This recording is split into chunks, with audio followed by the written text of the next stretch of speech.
আল্লাহ পাক যতটুকু সময় সুযোগ জ্ঞান দিয়েছেন বলে গেছে। কেউ বোঝার চেষ্টা করেছে, কেউ করে নাই। যারা করে নাই তাদেরকে নিয়ে আমার মোটেও মাথা ব্যথা নাই। আমরা জানি যে মালহামার সামনে, আমরা জানি নিউক্লিয়ার যুদ্ধ সামনে আসতে যাচ্ছে, আমরা জানি এদেশের মুসলিমদের উপরে একটা স্টিম রোলার চলবে নির্যাতনের সামনেই অচির অপেক্ষা করতে থাকে। আমরা জানি গাজওয়াতুল হিন্দ সামনে, আমরা জানি সামনে পেপার মানি উঠে যাবে, ইলেকট্রনিক মানি সামনে আসবে, আপনার ব্যাংক অ্যাকাউন্ট পড়ে যাবে, আপনার ইকোনমিক স্যাংশন আসবে, পলিটিক্যালি আপনাদেরকে ডমিনেটেড করা হবে। এবং যারা এখন তাদের হয়ে কাজ করছেন তাদেরকে তারাই তাদেরকে ধ্বংস করবে। এখন যারা বিদেশি প্রভুর তাবেদারি করছেন, বিদেশি প্রভুরাই তাদেরকে মাটির তলে পিষে মিটিয়ে ফেলবে।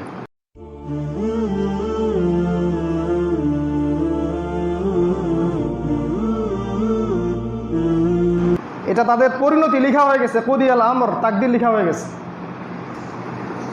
ওই যে পাকিস্তানের ফর্মার প্রেসিডেন্ট পারভেজ মোশাররফ থেকে শিক্ষা নিতে হবে। কোলে তুলে পশ্চিমা নেটওয়ার্কে ফেলে দিয়েছে। ওদের চরিত্রই ওইটা, ওরা মুসলিমদেরকে কোলে তুলে নিবে যাতে একটা মুসলিমদেরকে দিয়ে আরেকটা মুসলিমকে শেষ করা যায়। ওদের স্বার্থ যখন উদ্ধার হয়ে যাবে তখন এই মুসলিমকে তারা আবার মাটিতে জাহান্নামে ফেলে দিবে। এটাই তারা করবে। অতএব কেউই বিপদমুক্ত নয়, না আম জনতা, না আলেম ওলামা, না আমাদের এমপি মন্ত্রী, না আমাদের এই সরকার। কেউই আশঙ্কামুক্ত নয়, সবার উপরে বিপদ চেপে আসে। এই জায়গায় এসে যদি আমরা কোরআন এবং সুন্নাহর কাছে আসতে না পারি এবং কোরআন সুন্নাহকে দিয়ে ওয়ার্ল্ডকে ডিল করতে না পারি, আল্লাহর কাছে ইস্তেগফার করে ফিরে না আসি এবং সবার মাঝে হৃদ্যতা, ভালোবাসার একটা মৈত্রী বন্ধন, ঐক্য সৃষ্টি করতে না পারি, এই দেশের মুসলিমদের ধ্বংস কেউ ঠেকাতে পারবে না, কেউ না। আমরা পার পেয়ে যাব না।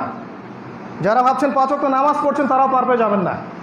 যারা প্রোটেস্ট্যান্ট মুসলিম মনে করছেন আমি ইসলাম ভালো ফলো করছি, তসবিহ টিপছি, আমি সময় লাগাচ্ছি আল্লাহর পথে দাওয়া দিচ্ছি, কেউই সেফ না। এবং যারা এই মুসলিমদেরকে মনে করছেন তারা মৌলবাদী, জঙ্গি, সন্ত্রাসী, তারাও সেফ না। তাদেরকেও তারা সেফ থাকতে দিবে না। মালহামা বিশাল ব্যাপার। পুরো ওয়ার্ল্ডের নিয়ন্ত্রণ এখন পশ্চিমা সভ্যতার কাছে, এই জায়নিস্টদের কাছে, এই ইসরায়েলের কাছে এবং তার যত মিত্র রাষ্ট্র আছে এদের কাছে। এই কথাগুলো কে বলতে পারবে? নিঃসন্দেহে সে বলতে পারবে যে জিও পলিটিক্স পড়েছে, যে ওদের ফিলোসফিগুলো পড়েছে, যে ইকোনমিক সেকশনে পড়াশোনা করেছে। না হলে আপনি কেমন করে ধরতে পারবেন ওদের প্রতারণাগুলো? আর আমরা এই কথাগুলো দরদ নিয়ে বলছি, কারো প্রতি কোনো রকম বিদ্বেষ পোষণ করে বলছি না, কারো প্রতি না। আমাদের উপরে যারা আছেন, আমাদের আলেম ওলামা যারা আছেন এবং আম জনতা যারা আছেন, সবাই আমার ভাই, সবার কল্যাণ খায়ের স্বার্থে কথাটা বলছি যে এই মহা বিপদ আমাদের উপর চেপে আসতেছে সামনে। এটা বোঝার জন্য আপনার এক্সটার্নাল জ্ঞান দরকার। আমি সাবজেক্টগুলোর কথা বারবার বলি, কোরআন, সুন্নাহ, history, world history, economics, philosophy, geopolitics এবং পলিটিক্যাল সায়েন্স, এগুলো আপনাকে জানতে হবে এবং ইন্টারনালি আপনাকে ভিতর থেকে নূর ও প্রজ্ঞা অর্জন করতে হবে। এটা আল্লাহর পক্ষ থেকে আসবে, এটা বাজারে কিনতে পাওয়া যাবে না। যখন মনে হিংসা থাকবে না, বিদ্বেষ থাকবে না, মনটা পবিত্র থাকবে, ফ্রেশ, তখন আল্লাহর পক্ষ থেকে নূর আসবে। দেন আপনি দেখবেন ওয়ার্ল্ডটা আগের ওয়ার্ল্ডের মতো নয়, এটা একটা ডিফারেন্ট ওয়ার্ল্ডে আপনি বাস করছেন। এই ওয়ার্ল্ডের রুলিং স্টেট হবে ইসরায়েল সামনেই, এবং সেখান থেকেই বের হবে মাসিহুদ দাজ্জাল, যে সারা বিশ্বকে শাসন করবে, যার হত্যা লেখা আছে ঈসা আলাইহিস সালামের হাতে। ঈসা আলাইহিস সালাম ছাড়া কেউ তাকে হত্যা করতে পারবে না। এখন এই পশ্চিমা সভ্যতা, ন্যাটো, জায়নিস্ট, এরা কি বিশ্বাস করে ঈসা আলাইহিস সালাম আবারও আসবেন পৃথিবীতে? প্রশ্ন করেন। এই সেকুলার সিস্টেমগুলোকে বিশ্বাস করে ঈসা ইবনে মারইয়াম আবারও পৃথিবীতে আসবেন? মুহাম্মদ সাল্লাল্লাহু আলাইহি ওয়াসাল্লাম তার পবিত্র জবানে বলে গেছেন তিনি আসছেন। আর তিনি যখন আসবেন তখন কি তিনি ডলার দিয়ে কেনাবেচা করবেন? তিনি কি জাতিসংঘের সদস্য পদ চাইবেন? তিনি গিয়ে কি ওয়ার্ল্ড ব্যাংকে তার অ্যাকাউন্ট খুলবেন? তিনি কি জায়নিস্টদের সাথে আতাত করবেন? তখন ওয়ার্ল্ডটা এমন থাকবে না। এটা আমাদের বোঝা উচিত। সামনের সময়গুলো এই দিকে যাচ্ছে। ঈসা আলাইহিস সালামের আসার আগেই বের হবেন ইমামুল মাহদি, এবং আল মাহদি ততক্ষণ পর্যন্ত বের হবেন না যতক্ষণ মুসলিমদের উপরে নির্যাতনের চরম মাত্রা না যাচ্ছে।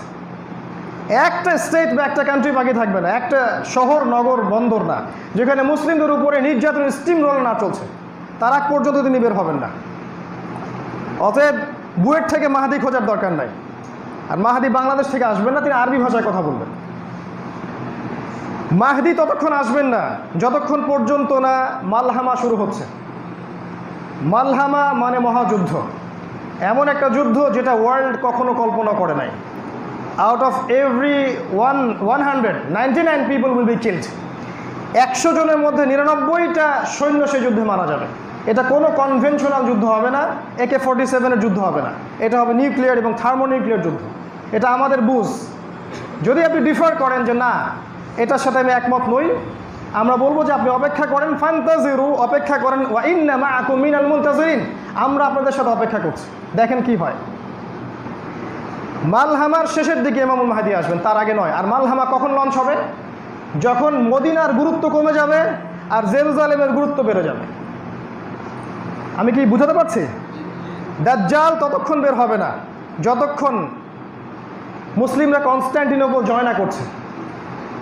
আর ঈসা আলাইহিস সালাম ছাড়া কেউ তাকে হত্যা করতে পারবে না। ঈসা আলাইহিস সালাম ততক্ষণ আসবেন না যতক্ষণ না ইমামুল মাহদী আসছেন। আর ইমামুল মাহদী ততক্ষণ আসবেন না যতক্ষণ না বিশ্বে মালহামা হচ্ছে। আর মালহামা ততক্ষণ হবে না যতক্ষণ না মদিনার গুরুত্ব কমে যাচ্ছে। সারা ওয়ার্ল্ডে মদিনা, স্টেট অফ মদিনা, মদিনাতুন নবী, এর গুরুত্ব কমে না যাচ্ছে এবং জেরুজালেমের গুরুত্ব বেড়ে না যাচ্ছে। এটা আবু দাউদের হাদিস।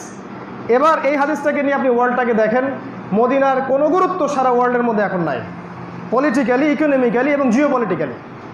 ওটা একটা ট্যুরিস্ট জায়গা, আমরা যাই ইবাদত করে চলে আসি, সেখান থেকে সারা ওয়ার্ল্ডকে রুল করা হয় না, যেমনটা নবীর সময় করা হতো, যেমনটা ইবনুল খাত্তাবের সময় করা হতো, যেমনটা আবু বকর সিদ্দিকের সময় করা হতো, এমনটা এখন হয় না।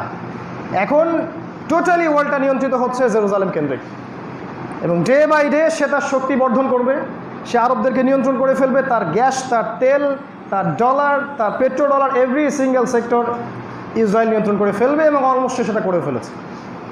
এই জন্য আমরা দেখছি যে আরবের গলফ কান্ট্রিগুলো তাদের সাথে মিউচুয়াল আন্ডারস্ট্যান্ডিং আছে, বন্ধুত্বসুলভ আচরণ, তাদের সাথে মৈত্রী চুক্তি করছে এবং তাদের দেশটাকে তারা ওদের সামরিক ঘাঁটি স্থাপনের কেন্দ্র বানিয়ে দিয়েছে। আমরা এই জন্য বলি this is American kingdom of Saudi Arabia, if you deny with me get lost. আমরা এটা বলি this is the American kingdom of gulf country, এটা হচ্ছে আমেরিকান কিংডম। এই হচ্ছে বাস্তবতা, যে ওয়ার্ল্ডের পলিটিক্যাল যত মতামতগুলো আছে, যেটা দিয়ে সারা ওয়ার্ল্ড শাসন করা হয়, যত ইকোনমিক ব্যাংকসগুলো আছে, সিস্টেমগুলো আছে, এবং মিডিয়া, প্রযুক্তি এবং অস্ত্র, এই প্রতিটা বিষয় যেটা ওয়ার্ল্ডকে রুল করতে, শাসন করতে প্রয়োজন হয়, সব কিছু ওখান থেকে নিয়ন্ত্রণ করা হচ্ছে। এটা আমাদের প্রত্যেক নাগরিকের, আলেম ওলামার, ইভেন গভর্নমেন্টের বোঝা উচিত যে আল্লাহ পাক এদের সাথে ডিল করার জন্য আমাদেরকে একটা হেদায়েত দিয়েছেন, আল কোরআন। এটা আল্লাহ দিয়েছেন। আল্লাহ পাক কি বলছেন কোরআনে? সূরা মাইদা 51 নম্বর আয়াত খুলে দেখেন। ইয়া আইয়ুহাল্লাযীনা আমানু, হে মুমিনগণ, লা তাত্তাখিযুল ইয়াহুদা ওয়ান নাসারা আউলিয়া, তোমরা এই ইহুদি এবং খ্রিস্টানদেরকে বন্ধুরূপে গ্রহণ করো না। কে বলছে এটা? না আমি বানালাম আয়াতটা। সূরা মাইদা পড়েন 51 নম্বর আয়াত। আল্লাহ বলেছেন আপনার রব, যার কাছে আপনাকে ফিরে যেতে হবে, যার সামনে আপনাকে দাঁড়িয়ে জনগণের হিসাব দিতে হবে, যার সামনে দাঁড়িয়ে আমাদেরকে ব্যক্তিগত জীবনের আমল, আকীদা, আখলাকের হিসাব দিতে হবে, তিনি বলেছেন লা তাত্তাখিযুল ইয়াহুদ ওয়ান নাসারা আউলিয়া, ওদেরকে তোমরা বন্ধুরূপে গ্রহণ করো না। সবাইকে বলেছেন আমভাবে। কেন? বা'দুহুম আউলিয়া ও বা'দ, তারা একে অপরের বন্ধু, তারা একে অপরের বন্ধু। দেখেন, এটা আপনি আমি বুঝতে না পারি, যারা জিওপলিটিক্স বোঝে তারা প্রত্যেকেই জানে তারা একে অপরের বন্ধু। প্রত্যেক প্রশাসনিক কর্মকর্তা জানে তারা একে অপরের বন্ধু। আপনি জানেন না, কিন্তু তারা জানে।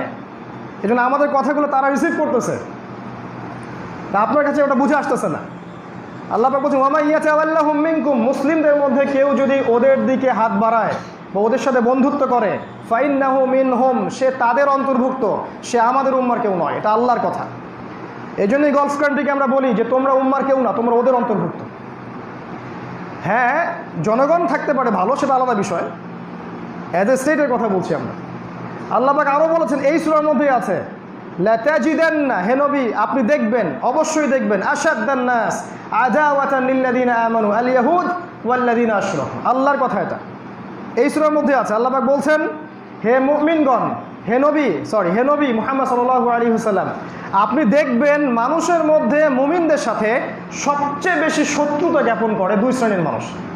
এক শ্রেণী হচ্ছে আল ইয়াহুদ, আল্লাহ বলেছেন আল ইয়াহুদ ওয়াল্লাযিনা আশরাকু, এবং যারা শিরিক করে, মুশরিক। এবার কি বুঝতে পারেন ওয়ার্ল্ডের জিওপলিটিক্স কেমন করে যাচ্ছে? কেন আপনার প্রতিবেশীকে তারা ডাকছে?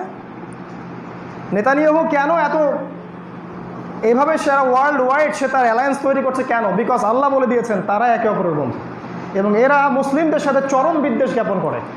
আর বিদ্বেষটা তো মনের ব্যাপার, তাই না?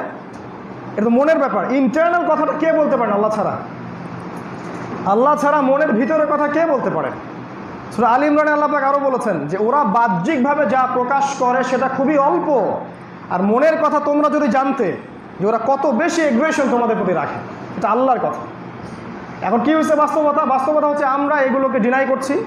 কোরআনের এই হেদায়েতগুলো থেকে আমরা হেদায়েত নিচ্ছি না, আমি নিতে বাধ্যও করছি না। আপনি আপনার কবরে যাবেন, আমাদের কাজ প্রচার করে দেয়া, ব্যাস, দ্যাটস অল। আমরা এখান থেকে হেদায়েত নিচ্ছি না, বরং এগুলোকে ডিনাই করে আমরা মনে করছি যে আমাদের বিদ্যা, আমাদের বুদ্ধি, আমাদের যুক্তি দর্শনটাই হচ্ছে চূড়ান্ত, আমরা যা বুঝি সেটাই সঠিক। এজন্য আমরা মুসলিম হওয়ার পরেও পররাষ্ট্রনীতির ক্ষেত্রে গিয়ে, ইকোনমিক সেক্টর গিয়ে, পলিটিক্যাল সেক্টর গিয়ে আমরা ওদের সাথে বন্ধুত্ব করেছি, আপোষ করেছি, আতাত করেছি। এতে করে আল্লাহ পাক আমাদের উপর অসন্তুষ্ট হয়েছেন। আর আল্লাহ যখন আমাদের উপর অসন্তুষ্ট হয়েছেন, আমরা আমাদের পলিটিক্যাল পাওয়ার হারিয়েছি, আমাদের ইকোনমিক বেস হারিয়েছি, আমরা আমাদের আপোষে দেখেন আমরা ইখতিলাফে বিভক্ত আছি, আমাদের মধ্যে আল্লাহ পাক হৃদয়ের বিভক্তি সৃষ্টি করে দিয়েছেন। আমাদের জ্ঞান কমে গেছে, ফিজিক্যাল স্ট্রেংথ কমে গেছে, অস্ত্রশস্ত্র কমে গেছে, মিলিটারি পাওয়ার কমে গেছে। এক কথায় আমরা ডমিনেটেড। এখন আমরা চাইলেই হুঙ্কার দিতে পারি না ওদের বিরুদ্ধে এখন, যেটা উমর রাদিয়াল্লাহু আনহু পারতেন। ইবনুল খাত্তাব যদি চাইতেন, ওই মদিনার মাটির মসজিদ থেকেই তিনি পারস্য আক্রমণ করতে পারতেন। আর এখন আমাদেরকে হাজারবার ভাবতে হবে। আমাদের তওবা, ইস্তেগফার, ঈমান, আমল, নাসিহা, আমাদের ইকোনমিক সেকশন, আমাদের এই যে আপনার এডুকেশন সেক্টর, মিডিয়া, প্রযুক্তি, এগুলো আমাদের ডেভেলপ করার পর চিন্তা করতে হবে যে ওইটা আমাদের একটা লক্ষ্য ছিল। এটা বাস্তবতা। এই বাস্তবতায় কোরআন কি বলছে আসেন সেখানে দেখি। কোরআন আমাদেরকে বলছে যে যদি আমরা আল্লাহর কিতাবের পূর্ণাঙ্গ অংশটা মেনে নেই, যে কোরআনের মধ্যে আল্লাহ পাক যা বলেছেন এটাই হক, এটাই চূড়ান্ত, এটা মেনে নিয়ে যদি আমরা সামনে আগাই, আল্লাহ পাক বলছেন এ জাতিই বিজয়ী হবে। অনেক আয়াত আছে, খুব সময় শর্ট। আল্লাহ পাক বলেছেন কাম মিন ফিআতিন কলিলা গালাবাত ফিআতান কাসীরা বিইذনিল্লাহ। কত ছোট ছোট দল ছিল যারা বড় বড় শক্তির বিরুদ্ধে বিজয়ী হয়েছিল আল্লাহর হুকুমে। আল্লাহ পাক এই কিতাবে বলেছেন হুয়াল্লাযী আরসালা রাসূলা, তিনি সে আল্লাহ যিনি তার রাসূলকে প্রেরণ করেছেন। হুয়াল্লাযী আরসালা রাসূলাহু বিল হুদা ওয়া দীনিল হক, হেদায়েতের সাথে এবং সত্য হক দিনের সাথে। কি জন্য পাঠিয়েছেন? লিইয়ুযহিরাহু আলা দীনি কুল্লিহি, যাতে করে এই দিন ইসলাম অন্য সমস্ত দিনের উপর বিজয়ী হতে পারে। আল্লাহ পাক এই জন্য ইসলামকে পাঠিয়েছিলেন। আল্লাহ পাক আরও বলেছেন সূরা নূরের মধ্যে যে তোমরা যদি ঈমান ঠিকমতো আনতে পারো এবং আমলে সালেহ করো, আল্লাহর সাথে শিরিক না করো, লা ইস্তাখলিফান্নাকুম ফিল আরদ কামা ইস্তাখলাফাল্লাযীনা মিন ক্বাবলিকুম, তাহলে আল্লাহ পাক তোমাদেরকেই এই বিশ্বের খেলাফত দিবেন যেমন করে আল্লাহ পাক পূর্ববর্তীদেরকেও দিয়েছিলেন। শর্ত ঈমান, আমলে সালেহ এবং তাওহীদ। কোরআন আপনাকে অন্য কথা বলছে, কিন্তু বাস্তবতা অন্য জিনিস। কোরআন বলছে যে ওয়ালা তাহিনু, তোমরা হীনবল হয়েও না, ওয়ালা তাহজানু, তোমরা দুশ্চিন্তাগ্রস্ত হয়েও না, ওয়া আনতুমুল আ'লাউনা, তোমরাই মুসলিমরাই বিজয়ী হবে, ইন কুনতুম মুমিনিন, যদি তোমরা প্রকৃত অর্থে মুমিন হয়ে থাকো। কোরআন কিন্তু ডিফারেন্ট কথা বলছে, বাস্তবতা আর একটা জিনিস। আল্লাহ পাক সূরা মুহাম্মাদে বলছেন ওয়ালা তাহিনু, তোমরা হীনবল হয়েও না, ওয়া তাদউ ইলাস সালম, ওদেরকে শান্তির চুক্তির দিকে ডেকো না, ওয়া আনতুমুল আ'লাউনা, তোমরাই বিজয়ী হবে, ওয়াল্লাহু মাআকুম, আল্লাহ তোমাদের সাথে আছেন, ওয়ালা ইয়াতিরাকুম আ'মালাকুম, আল্লাহ পাক তোমাদের আমল ধ্বংস করবেন না। এই আল্লাহর কথা, এগুলো আপনার সাথে আছে। রাসূলুল্লাহ সাল্লাল্লাহু আলাইহি ওয়াসাল্লাম কি বলেছেন দেখেন, তিনি বলেছেন যে একটা কাঁচা বাড়ি, একটা পাকা বাড়ি বাদ থাকবে না যেখানে আমার এই প্রচারিত দ্বীনের কালিমা প্রবেশ করবে না। তিনি বলেছেন দূরবর্তী সানা থেকে, হাজারামাউত থেকে একটা মেয়ে একা একা হেঁটে আসবে, ঘোড়সাওয়ার হয়ে হজ করবে, উমরা করবে, আল্লাহ ছাড়া কাউকে ভয় করবে না, এত সুকুর নিরাপত্তা আল্লাহ দিয়ে দিবেন। তিনি বলছেন ঈসা ইবনে মারিয়াম এবং ইমামুল মাহদির হাতে যখন খেলাফত আবার রিস্টোর করা হবে, তখন বাঘে মহিষে এক ঘাটে পানি খাবে। সমাজে কোনো দুর্নীতি, কোনো ফাসাদ, কোনো জুলুম, কোনো অন্যায় পাপাচার কিছুই থাকবে না। ক্রুশ ভেঙে ফেলা হবে, শুয়োরকে হত্যা করে ফেলা হবে, জিজিয়া ট্যাক্সও তুলে নেওয়া হবে। এই সোনালী সময়ের কথা তিনি বলে গেছে, ভবিষ্যৎবাণী। আর আল্লাহ পাক কোরআনে এই কথাগুলো বলে গেছেন, কিন্তু আপনি আমি দেখছি বাস্তবতা আমাদের অনুকূলে না। কারণ কি? কারণগুলো শোনেন। 1 নম্বর কারণ হচ্ছে প্রথম কারণ হচ্ছে আমরা কোরআন এবং সুন্নাহর সামগ্রিকটা নিতে ব্যর্থ হচ্ছি। আমরা নিচ্ছি কিন্তু আংশিক। কেউ সুফিজম নিচ্ছি, কেউ গণতান্ত্রিক উপায়ে রাষ্ট্র ক্ষমতা দখলের চেষ্টা করছি, কেউ আরও বেশি এগ্রেসিভ, না বোমাবাজি করে একদম সব উড়াই টুড়াই দিব, দিয়ে রাষ্ট্র ক্ষমতা দখল করে ফেলাবো।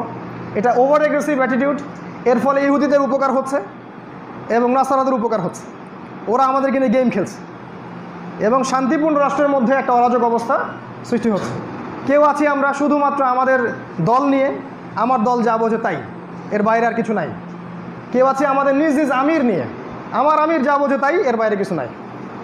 কেউ আছি শুধুমাত্র জিকির নিয়ে, কলব পরিষ্কার করতে হবে, এটাই যথেষ্ট। টোটালিটি, ইসলামের টোটালিটি, যে আমি ইবাদত করব, ইসলামিক ফাইন্যান্স মানবো, ইসলামিক ইকোনমি স্টাবলিশ করব, আল্লাহর পথে দাওয়াত দিব, প্রয়োজনে জিহাদ করব, প্রয়োজন হলে জিহাদও করব, ওটাও কি বাদ নাকি? শব্দটাকে এতটা বিতর্কিত করে ফেলা হয়েছে যে শব্দটা সাহাবায়ে কেরামের কাছে ছিল স্বপ্নের মতো, যদি আল্লাহ সেই সুযোগ দেন আমরা যাব এবং শাহাদাত বরণ করব। এই কথাটা হয়ে গেছে এখন এতটাই ভীতিপূর্ণ যে একটা মুসলিম কোরআনের আয়াতগুলোকেও এখন ব্যান করার চেষ্টা করতেছে। 26টা আয়াত আছে, সবগুলোকে ব্যান করে দাও, গো অ্যাহেড, চেষ্টা করে দেখেন পারেন নাকি। 26টা আয়াত আছে, এগুলোকে ব্যান করে দিতে যাচ্ছে মানুষ। আমরা বলি গো অ্যাহেড, যান দেখেন পারেন নাকি। আল্লাহ পাকে এমন গজব দিবেন, দেখবেন যে এক রাতের মধ্যে আদ সামুদ জাতির মতো এক রাষ্ট্র ধ্বংস হয়ে গেছে। আল্লাহ পারেন না? এক রাতের মধ্যে আদ এবং সামুদের মতো দেখবেন এক রাষ্ট্র ধ্বংস হয়ে গেছে। এই দুঃসাহস করতে যাবেন না, এমন কাউকে বন্ধুরূপে গ্রহণ করতে যাবেন না যে আল্লাহর শত্রু। আল্লাহ পাকে ধরা খুব কঠিন, হয়তো কেউ কিছু বলতে পারবে না, কারণ সবাই মাজলুম, সবাই শক্তিহীন। আল্লাহ যদি একবার ধরেন, 1 সেকেন্ডের জন্য ধরেন, আপনাকে আমাকে বাঁচানোর কেউ থাকবে না। এটা নাসিহা, don't take my words otherwise, এটাকে অন্যভাবে নেবেন না, এটা একটা নাসিহা। আমরা এইগুলো নিয়ে ব্যস্ত ছিলাম বেশি, টোটালিটি আসে না ইসলামের। আল্লাহ পাক বলেছেন, একটা আয়াত শোনেন, সূরাতুল বাকারার মধ্যে আছে 85 এবং 86। আল্লাহ পাক বলেছেন যে আফাতুমিনুনা বিবাদিল কিতাব ওয়া তাকফুরুনা বিবাদ, হে মুসলিমরা তোমরা কি কিতাবের কিছু অংশকে মানো আর কিছু অংশকে মানো না? ইসলামের আংশিক মানো না। এরকম অবস্থা যদি হয় তাহলে আল্লাহ পাক বলছেন ফামা ইয়াফআলু যালিক আফাতুমিনুনা বিবাদিল কিতাব ওয়া তাকফুরুনা বিবাদ ফামা জাযাউ মান ইয়াফআলু যালিক ইল্লা খিজয়ুন ফিল হায়াতিদ দুনিয়া।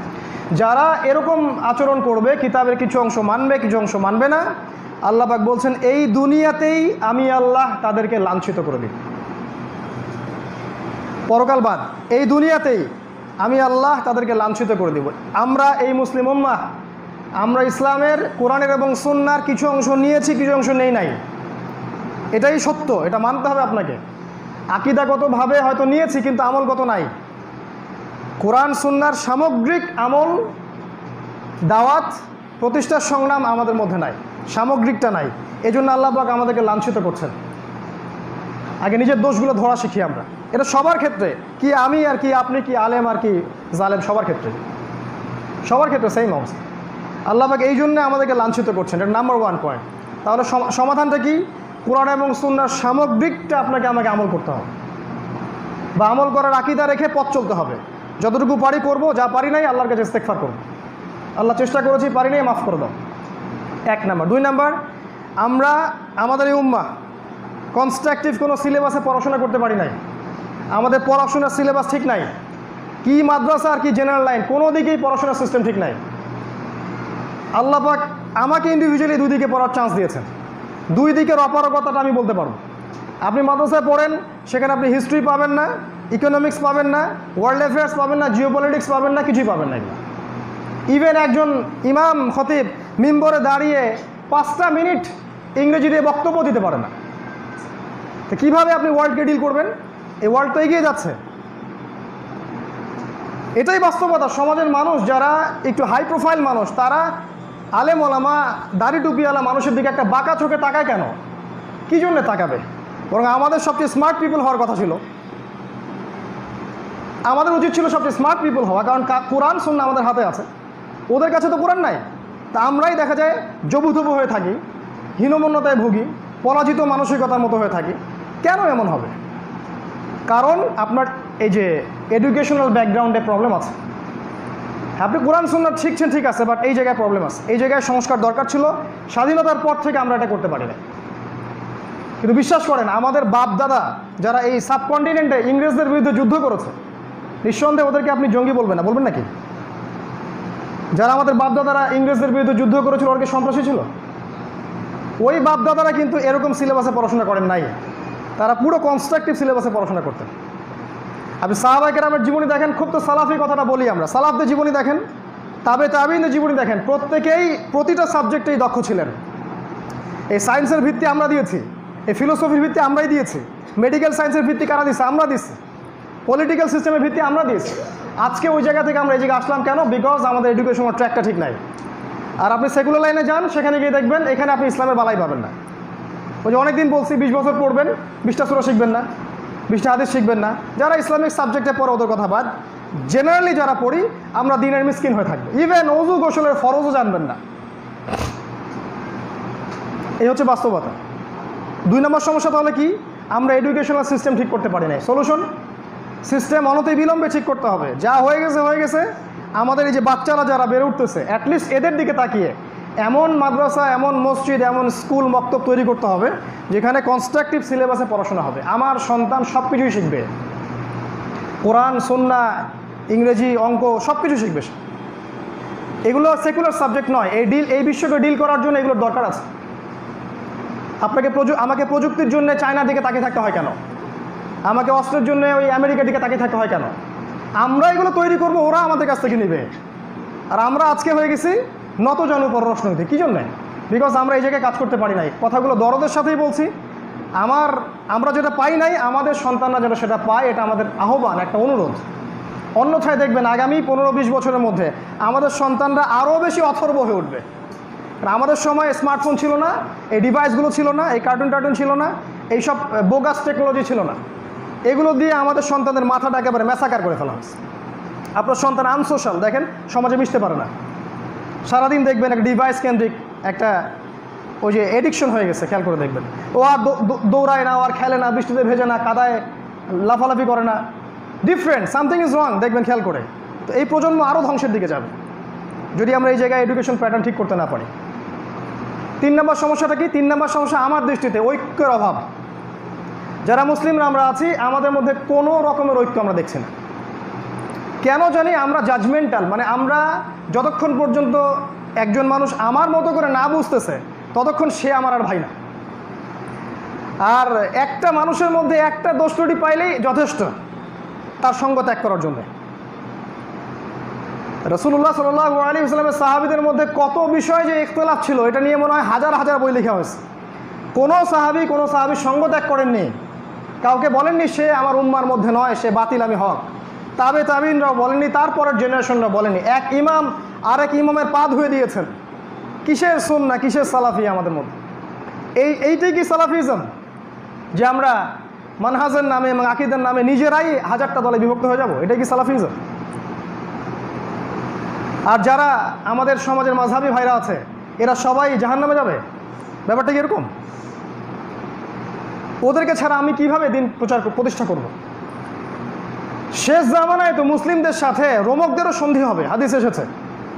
শেষ জামানায় মুসলিমদের সাথে রোমক সেনাবাহিনীর সন্ধি হবে। ওই জিনিসটা যদি ঈসা আলাইহিস সালাম করতে পারেন, ইমামুল মাহদী করতে পারেন, আপনার আমার ভাইদেরকে গলায় লাগাতে সমস্যা কোথায়? আর যদি আমরা আমাদের ভাইদের কাছে না যেতে পারি, তাদের সমস্যাগুলো কেমন করে সলভ করব? আর জাজমেন্টাল হব কেন যে আমি হকপন্থী, আমি জান্নাতের ডিলার? ভাবখানা এমন যে আমি জান্নাতের ডিলার, কারো লিজ লাগলে আমার কাছে আসো, নিয়ে যাও। কে আপনাকে গ্যারান্টি দিল যে আপনি জান্নাতে যাবেন? যেদিন আপনি আল্লাহর সামনে দাঁড়াবেন সেদিন বুঝতে পারবেন যে জান্নাত কাকে বলে আর জাহান্নাম কাকে বলে। শোনেন, ইবলিসের জ্ঞান ছিল, জ্ঞানের দিক থেকে ইবলিস পরিপূর্ণ ছিল। তার মধ্যে একটা জিনিসের অভাব ছিল, সেটা হচ্ছে বিনয়। তার মধ্যে একটা ত্রুটি ছিল, সেটা হচ্ছে কিবর, অহংকার। এই শুধুমাত্র অহংকারের কারণেই আমরা বিভক্ত হয়ে গেছি দলে দলে। আর এই বিভক্তির কারণেই আমাদের শক্তি নষ্ট হয়ে গেছে, হাওয়া বেরিয়ে গেছে। আপনাকে কেউই মূল্যায়ন করে না, বিশ্বাস করেন, কেউ আপনাকে মূল্যায়ন করে না। কোনো বাইরের সুপার পাওয়ার বা ইন্টারনাল কোনো পাওয়ার, কেউ আপনাদেরকে কোনো মূল্যায়ন করে না। তারা জানে যে আপনারা বিভক্ত, এবং আপনাদেরকে শেষ করে ফেলা এটা কোনো বিষয় না। এক ভাইকে উস্কে দিলে আর এক ভাইকে সে গলা কেটে দিবে, ওরা খুব ভালো করেই জানে। কারণ আমরা যখন বলছি যে সমস্ত ওলামায়ে কেরাম যারা হকপন্থী, যারা স্পষ্ট বেদাতি, স্পষ্ট মুশরিক, ওদের কথা বাদ দেন, যারা হকপন্থী ওলামায়ে কেরাম আছেন তাদের উচিত একটা জায়গায় এসে বসা, তাদের মধ্যে একজনকে দায়িত্ব দেয়া বা একটা শুরা করা এবং করে নিয়ে আমাদের জনসাধারণকে এগিয়ে নিয়ে যাওয়া ইসলামের রেভলিউশনের দিকে বা ইসলাম শান্তিপূর্ণভাবে প্রতিষ্ঠার দিকে। এটা কি বিগত 50 বছরে করা যেত না?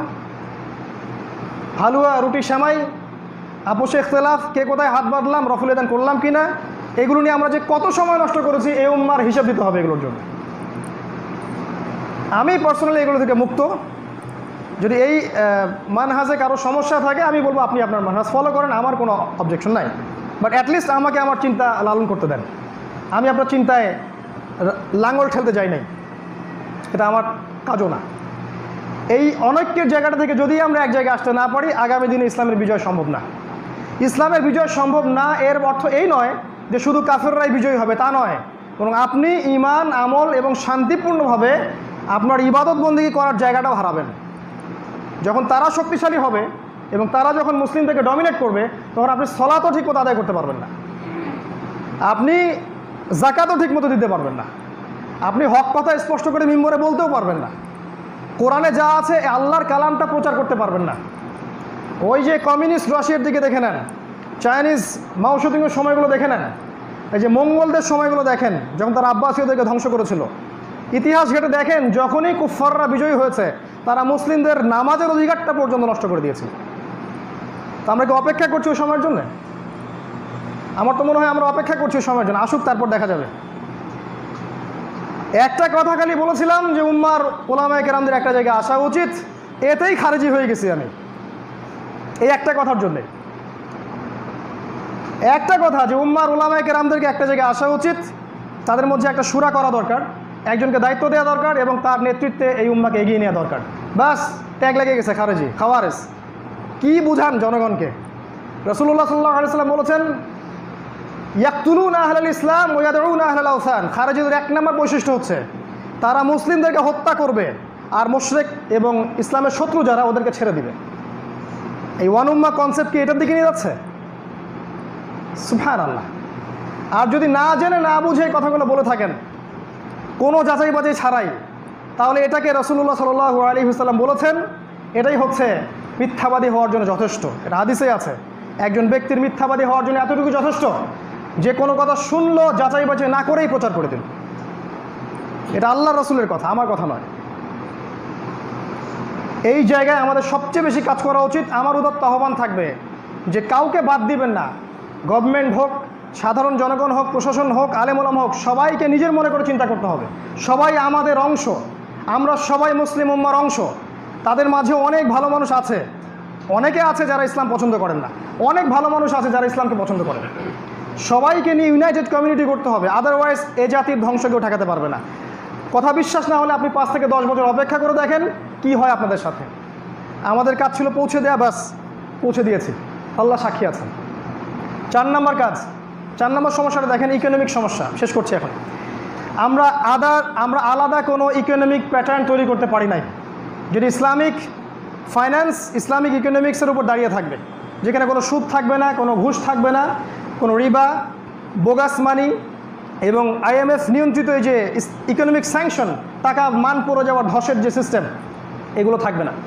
এরকম কোনো ইকোনমিক্স আলাদা কোনো সিস্টেম, সেপারেট কোনো সিস্টেম আমরা লঞ্চ করতে পারি নাই বিগত 100 বছর থেকে। যারাই চেষ্টা করেছে ওদেরকেই পশ্চিমারা ধসিয়ে দিয়েছে, যারাই চেষ্টা করেছে, হোক সেটা টার্কি বা হোক সেটা মালয়েশিয়া বা এই যে আমাদের আফগান বা পাকিস্তান বা এই যে সিরিয়া, যারাই চেষ্টা করেছে, এবারে যে গাদ্দাফির কান্ট্রি লিবিয়া, যারাই চেষ্টা করেছে তাদেরকে ওরা ধসিয়ে দিয়েছে। কিন্তু আমাদের উচিত ছিল আলাদা কৃষিভিত্তিক, ব্যবসাভিত্তিক, জাকাত ভিত্তিক, গোল্ড অ্যান্ড সিলভার কেন্দ্রিক, যেখানে কোনো ইকোনমিক স্যাংশন থাকবে না, এমন একটা ইকোনমিক সিস্টেম দাঁড় করানো। আমরা পারি নাই।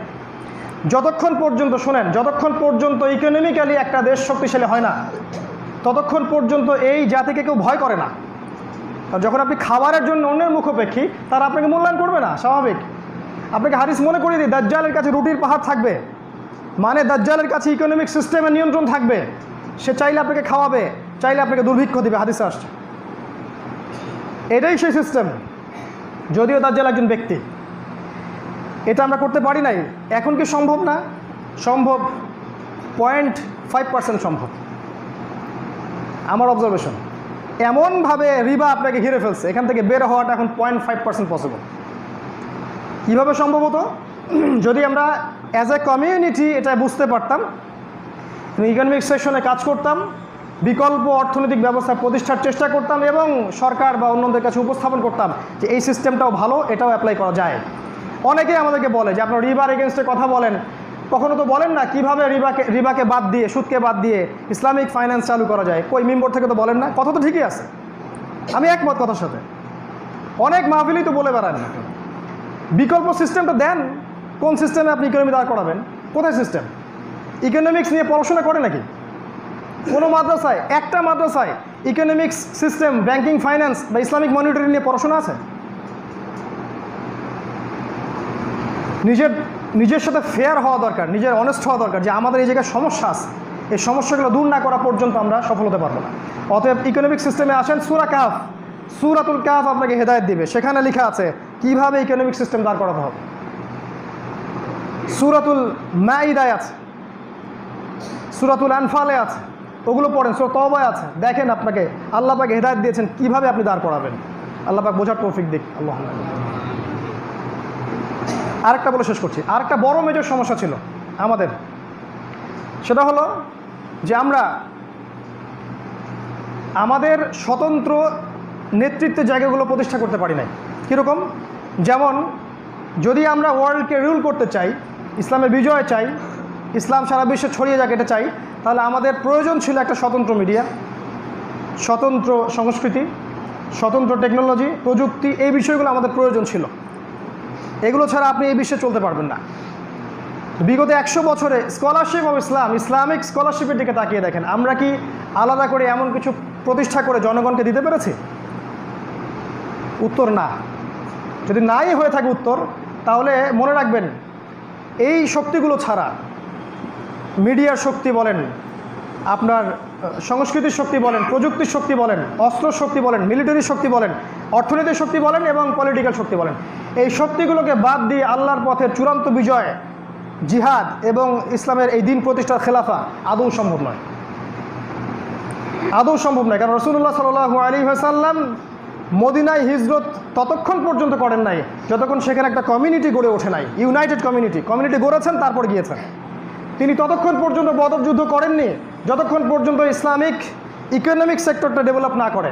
তিনি আগে কাফেলাগুলো অ্যাটাক করেছেন, তারপরে বদরে গিয়েছেন। তিনি প্রশিক্ষণ দিয়েছেন, সামরিক প্রশিক্ষণ দিয়েছেন, তারপরে বদরে নিয়েছেন। তিনি মুসলিমদের জামা গঠন করেছেন, লসগুলো বাস্তবায়ন করেছেন, দেন তিনি রাষ্ট্র গঠন করেছেন, তারপর বদরে গিয়েছেন। বেসিক কাজগুলো না করে শুধু লাফালেই হয় না যে সাবিলুনা আল জিহাদ কাইফা তুজাহিদুনা ফি সাবিলিল্লাহ। এই শক্তিগুলো ছাড়া আপনারা কীভাবে আল্লাহর পথে জিহাদ করবেন? তো এগুলো আমাদের সমস্যা। এই সমস্যাগুলো থেকে উত্তরণের জন্যে আমার নাসিহা, এডুকেশন সেক্টরটা ডেভেলপ করতে হবে। আমাদের ঊর্ধ্বতন কর্মকর্তাদেরকে বোঝাতে হবে দাওয়াটা টোটাল ইসলামের দাওয়াটা সমাজে প্রচার করতে হবে, টোটালটা, আংশিক না। ঐক্যের দরকার আছে, একটা প্ল্যাটফর্ম দরকার হতে হবে। উম্মার মধ্যে আলেম ওলামাদেরকে নিয়ে এক জায়গায় বসতে হবে। আমাদের সন্তানদেরকে তৈরি করতে হবে, আমাদের সন্তানরা যেন প্রত্যেকটা দিক থেকে গড়ে ওঠে এটা আমাদের নিশ্চিত করতে হবে। আলাদা মিডিয়ার দরকার, আলাদা প্রযুক্তির দরকার, আলাদা টেকনোলজি এবং আলাদা রেভলিউশনের দরকার আছে। এটা ছাড়া আপনি আগাতে পারবেন না। আল্লাহ পাক আমাদের কথাগুলো বোঝার তৌফিক দান করুন। আল্লাহুম্মা আমিন। আকুলু কওলি হাযা আস্তাগফিরুল্লাহ লি ওয়া লাকুম ওয়া লিসাইরিল মুসলিমিন। বারাকাল্লাহু লানা ওয়া লাকুম বিল আয়াতিল হাকীম ইন্নাহু তাআলা জাওয়াদুন কারীমুন রাউফুর রহিম। একটা কথা বলে শেষ করছি। এই কথাগুলো হয়তো অনেককে হতাশ করতে পারে, কিন্তু আমি একটা কথা বলেছি যে কোরআন এবং সুন্নাহ আমাদেরকে হতাশ হতে বলে নাই। কোরআন এবং সুন্নাহ বলেছে যে এই অবস্থা যেটা দেখছেন এটা চিরস্থায়ী হবে না। ঠিক ওই যুগের ফেরাউনদের মতো, ওই যুগের আবু জাহেলদের মতো, ওই যুগের নমরুদদের মতো আজকের যুগের যারা ফেরাউন, নমরুদ, আবু জাহেল, তাদেরও ধ্বংস আসবে। এবং আল্লাহ রাব্বুল আলামিন তার রাসূলের মাধ্যমে জানিয়ে গেছেন কার পরে কি হবে। সামনের সময়টা ইসলামের জন্য, এই সময়টুকুতে ধৈর্য ধরতে হবে, প্রস্তুতি গ্রহণ করতে হবে এবং অতি আবেগী হয়ে এমন কিছু করা যাবে না যেটা একটা মুসলিম কান্ট্রির মধ্যে এমন বিশৃঙ্খলা সৃষ্টি করে যেটাতে ইসলামের পরিবেশ আরও সংকুচিত হয়ে যায়। এমন কিছু কোনো পদক্ষেপ গ্রহণ করা যাবে না, এটা করা যাবে না। বরং সবরের সাথে, ইদাদের সাথে জামার সাথে, প্রশিক্ষণের সাথে, ধৈর্যের সাথে আপনাকে প্রস্তুতি গ্রহণ করে এগিয়ে যেতে হবে। এখন রেজাল্ট পাবেন না, ইনশাআল্লাহ 5 থেকে 10 বছর পর রেজাল্ট পাবেন ইনশাআল্লাহ। তাড়াহুড়া করতে যাবেন না। আল্লাহ পাক হাদিসে জানিয়েছেন তার রাসূলের মাধ্যমে, সামনেই ইমামুল মাহদী আসছেন, মালহামা লঞ্চ হবে ইনশাআল্লাহ, মুসলিমদের মধ্যে জামা হবে, বায়া হবে, প্রত্যেক বাতিল শক্তির ধ্বংস হবে এবং সভ্যতা সংকুচিত হয়ে আসবে। প্রচুর মানুষ মহামারীতে মারা যাবে, প্রচুর মানুষ নিউক্লিয়ার যুদ্ধে মারা যাবে, প্রচুর মানুষ দেখবেন ওই মালহামায় মারা যাবে, অল্প কিছু মানুষ বেঁচে থাকবে। তাদেরকে নিয়ে ইমামুল মাহদী আগাবেন, কনস্টান্টিনোপল আবার বিজয় করা হবে, হয়তোবা সেটা নেটোর হাত থেকে মুক্ত করা হবে, দেন জেরুজালেম আমরা আবার বিজয় করবো ইনশাআল্লাহ তাআলা। এটা রাসূল সাল্লাল্লাহু আলাইহি ওয়াসাল্লাম বলে গেছেন, এটা আমার কথা নয়। আপনি আমার মুখ বন্ধ করলে ওটা ঠেকাতে পারবেন না, এটা রাসূলের কথা। তিনি বলে গেছেন মুসলিমরা ওটা বিজয় করবেই করবে, এবং সেখানে দাজ্জাল আত্মপ্রকাশ করবে, ঈসা আলাইহিস সালাম তাকে হত্যা করবেন। 40 বছর তিনি খেলাফা রিস্টোর করবেন, আরও 40 বছর। তারপরে মানুষ আবার খারাপ হওয়া শুরু করবে এবং ওই খারাপ মানুষগুলোর সামনে কিয়ামত হবে। সময় একটা বাকি আছে, এই সময়টা আমাদের সামনে বাকি আছে। এই সময়ের জন্য আমাদের প্রস্তুতি কী, আমি খুব সংক্ষিপ্ত সময়ে একটা আলোচনা করার চেষ্টা করেছি। আল্লাহ পাক আমাদেরকে বোঝার তৌফিক দান করুন, প্রিপারেশন গ্রহণ করার তৌফিক দান করুন। আমাদের ব্যক্তিগত প্রিপারেশন, পারিবারিক প্রিপারেশন, ইকোনমিক প্রিপারেশন এবং দাওয়া, জামা, ইমারা, এই বিষয়গুলোকে আমাদেরকে গড়ে তোলার তৌফিক আল্লাহ পাক দান করুন, আমিন।